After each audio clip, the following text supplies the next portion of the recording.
नहमदुहु व नुसल्ली अला रसूलिहिल करीम अम्मा बाद फ़ाऊज़ु बिल्लाहि मिनश्शैतानिर्रजीम बिस्मिल्लाहिर्रहमानिर्रहीम। हम्द व सना के लायक अल्लाह रब्बुल इज़्ज़त की ज़ात मुक़द्दिसा है। दरूद व सलाम के लायक मुहम्मद रसूलुल्लाह सल्लल्लाहु अलैहि व आलिहि वसल्लम की ज़ात मुक़द्दिसा है। ठीक उसी तरह चार फरिश्ते इसके सामने भी आकर खड़े हो जाते हैं। फरमाया पैगम्बर अलैहिस्सलातु वस्सलाम ने कि इन फरिश्तों के आने से पहले किसी भी इंसान के लिए तौबा का दरवाज़ा खुला था, फरिश्तों के आने तक तौबा का दरवाज़ा बंद कर दिया जाता है। फरमाया नबी अलैहिस्सलातु वस्सलाम ने, अब ये फ़रिश्तों को देख भी रहा है, उनकी बातों को सुन भी रहा है। पहला फ़रिश्ता ये कहता है कि इसने जो कुछ खाना था खा लिया, अब इसके खाने की कोई चीज़ बाकी नहीं बची। दूसरा फ़रिश्ता ये कहता है कि जो कुछ इसने पीना था पी लिया, अब इसके पीने की कोई चीज़ बाकी नहीं बची। तीसरा फ़रिश्ता ये कहता है कि ज़मीन पर जहाँ जहाँ इसने कदम रखने थे रख लिए, अब इसका कोई कदम बाकी नहीं बचा।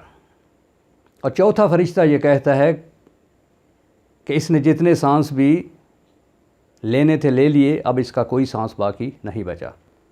तो फरमाया नबी अलैहिस्सलातु वस्सलाम ने कि उसके बाद 18 मज़ीद फ़रिश्ते 9 की टोलियों में 9 दाएं तरफ और 9 बाएं तरफ आकर खड़े हो जाते हैं। एक के पास जन्नत का लिबास और एक के पास जहन्नम का लिबास होता है। तो ऐन वक्त मुकर्ररा पर जब एक या दो सांस इसका बाकी है तो हज़रत इज़राईल अलैहिस्सलातु वस्सलाम मलकल मौत तशरीफ़ लाते हैं। फरमाया पैगम्बर अलैहिस्सलातु वस्सलाम ने, इतनी गनाउनी, इतनी डरावनी, इतनी हैबतनाक शक्ल होती है कि ये शक्ल उसके पास जो बैठे हैं, उसके रिश्तेदार, उसके अज़ीज़, उसके दोस्त, अगर वो देख लें तो इससे पहले वो मर जाएं। और आते ही क्या कहते हैं, या अय्युहर रूहुल खबीस, है गंदी और पलीद रूह, तो जब तक इस जिस्म में रही, तेरा बसेरा इस जिस्म में रहा, तो एक नापाक और गंदे जिस्म में रही, तेरा रब तो इससे नाराज़ है, चल मैं तुझे लेने के लिए आया हूँ। अब इसकी रूह जिस्म को छोड़ना नहीं चाहती। फरमाया पैगम्बर अलैहिस्सलातु वस्सलाम ने कि जिस तरह एक मलमल का बारीक और नरम कपड़ा किसी कांटेदार दरख्त पर फैला दिया जाए और उसके कांटे उसके अंदर घुस जाएं, तो एक तरफ से पकड़कर उस कपड़े को ज़ोर से खींचा जाए तो जिस तरह वो कपड़ा तार तार हो जाता है, वो हाल इसकी रूह का होता है। अब हज़रत इज़राईल अलैहिस्सलातु वस्सलाम इसकी रूह को लेकर जहन्नम के फ़रिश्तों के हवाले कर देते हैं। वो इसको जहन्नम का लिबास पहनाते हैं और आसमान की तरफ चढ़ना शुरू कर देते हैं। तो इसकी रूह से इतनी बदबूएँ आ रही होती हैं कि फ़रिश्ते पूछते हैं कि कौन बदबख्त है। इसका तारफ़ करवाया जाता है, फ़लाँ है, फ़लाँ का बेटा है, फ़लाँ जगह का रहने वाला है। तो जब आसमान दुनिया पर इसकी रूह को लेकर जाते हैं तो आसमान के दरवाज़े नहीं खोले जाते। इस मुकदमे का ज़िक्र करते हुए अल्लाह रब्बुल इज़्ज़त ने कुरान मजीद के अंदर इरशाद फरमाया है, इन्नल्लज़ीना कज़्ज़बू बिआयातिना वस्तकबरू, वो लोग जिन्होंने अल्लाह की आयतों को झुठलाया, ना माना और तकब्बुर किया, ला तुफ़त्तहु लहुम अबवाबुस समाई वला यदखुलूनल जन्नह, ना तो आसमानों के दरवाज़े ऐसे बदबख्तों के लिए खोले जाते हैं और ऐसे बदबख्तों को ना ही अल्लाह जन्नत में दाखिल करेगा। अब इसकी रूह लानतें मलामतें लेती हुई वापस आती है। अब ये भी देख रहा है कि इसके लिए एक लिबास सिल रहा है, इसके लिए एक घर तमीर हो रहा है, जिसका दूसरा नाम कब्र है, लिबास जिसको हम कफन कहते हैं। बंदा मोमन की रूह कहती है कद्दिमूनी, और ये क्या कहता है, ना लेके जाओ, मुझे ना लेके जाओ, जहाँ लेकर जा रहे हो वहाँ आग ही आग है, वहाँ अल्लाह का आज़ाब है, वहाँ सांप ही सांप है, मुझे ना लेके जाओ। अब ये मिन्नतें करता है, समाजतें करता है, अपने भाई की मिन्नत करता है, अपने बाप की मिन्नत करता है, अपनी माँ की मिन्नत करता है कि ना लेके जाओ, अल्लाह के लिए मुझे ना लेके जाओ। लेकिन कौन इसको रखे? कोई इसको रखने के लिए तैयार नहीं। ना माँ रखने के लिए तैयार, ना बाप रखने के लिए तैयार, ना बहन रखने के लिए तैयार, ना भाई, ना दोस्त, कोई इसको रखने के लिए तैयार नहीं। तो बिलाहर इसको कब्र में रखा जाता है तो 2 फरिश्ते मुनकर और नकीर नीली आंखों वाले इसकी कब्र में दाखिल हो जाते हैं और आकर बड़े ज़ोर से इसको कहते हैं कि उठो, उठ के बैठ जाओ, हमने तुमसे कुछ पूछना है, कुछ सवालात करने हैं। اب یہ گھبرایا ہوا اٹھتا ہے، دیکھتا ہے مٹی ہی مٹی چاروں طرف، اس کو کوئی منظر نہیں دکھایا جاتا کہ سورج غروب ہونے کے قریب ہے۔ بندہ مومن کو تو دکھایا جاتا ہے اور وہ کہتا ہے کہ میری نماز کا وقت ہے، اس کو وہ منظر نہیں دکھایا جاتا۔ تو پوچھا جاتا ہے بتاؤ من ربو کا، بتا تیرا رب کون ہے۔ اب رب سے اس کا تعلق ہو تو یہ بتائے، رب کو کبھی یاد کیا ہو، رب کو پہچانا ہو، رب کی بات مانی ہو، رب کے احکامات کو مانا ہو تو یہ کہے۔ تو جلدی سے کہتا ہے ہاں ہاں لا ادری، میں نہیں جانتا میرا رب کون ہے۔ اچھا یہ بتاؤ من نبی کا، تمہارا نبی کون ہے۔ اب دنیا میں نبی کے ساتھ کوئی تعلق ہو، نبی کی سنتوں کو اپنایا ہو، نبی کی باتوں کو مانا ہو تو کہے۔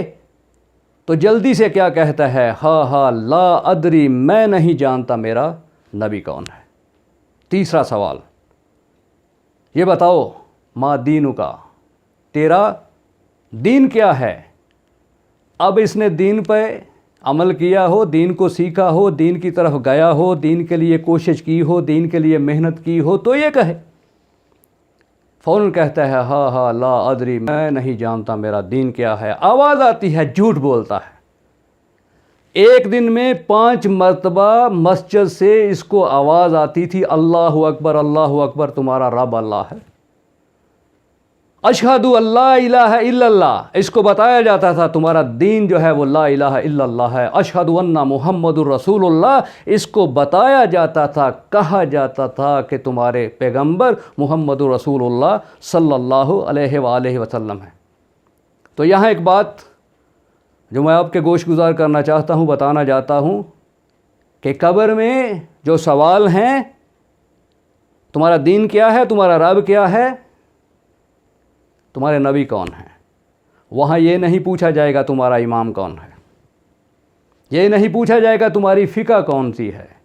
تو جب یہ کہے گا ہاں ہاں لا ادری، میں نہیں جانتا، تو کہا جائے گا کہ یہ جانتا ہے، یہ جھوٹ بولتا ہے۔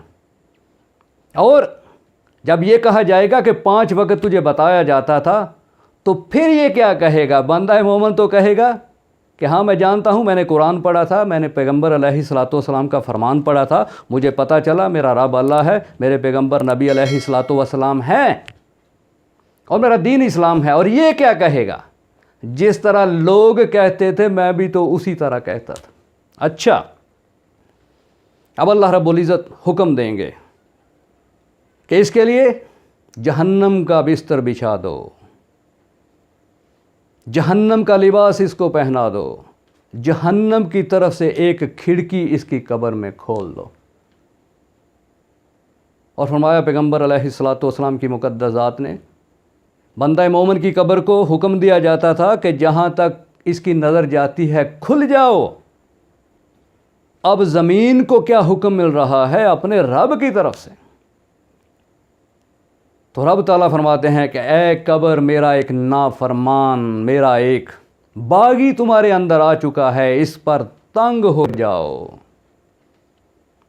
فرمایا پیغمبر علیہ الصلوۃ والسلام نے کہ قبر اس پر تنگ ہونا شروع ہو جاتی ہے، اور فرمایا نبی علیہ الصلوۃ والسلام نے اپنے مقدس ہاتھوں کو اس طرح اٹھایا اور دائیں ہاتھ کی انگلیوں کو بائیں ہاتھ کی انگلیوں میں اس طرح گھسا کر اپنے صحابہ رضوان اللہ علیہم اجمعین کو دکھایا کہ قبر اس پر تنگ ہوتی ہے، اس کی دائیں طرف کی پسلیاں بائیں طرف کی پسلیوں میں اور بائیں طرف کی پسلیاں دائیں طرف کی پسلیوں میں گھس جاتی۔ اب یہ چیختا ہے، یہ چلاتا ہے، یہ روتا ہے، اور ایک شخص اس کی قبر میں آتا ہے جو بہت ہی گندا، بہت ہی ڈراؤنا شخص ہوتا ہے، بدبو اس سے آ رہی ہوتی ہے۔ یہ اس کو دیکھتا ہے اور پوچھتا ہے تم کون ہو؟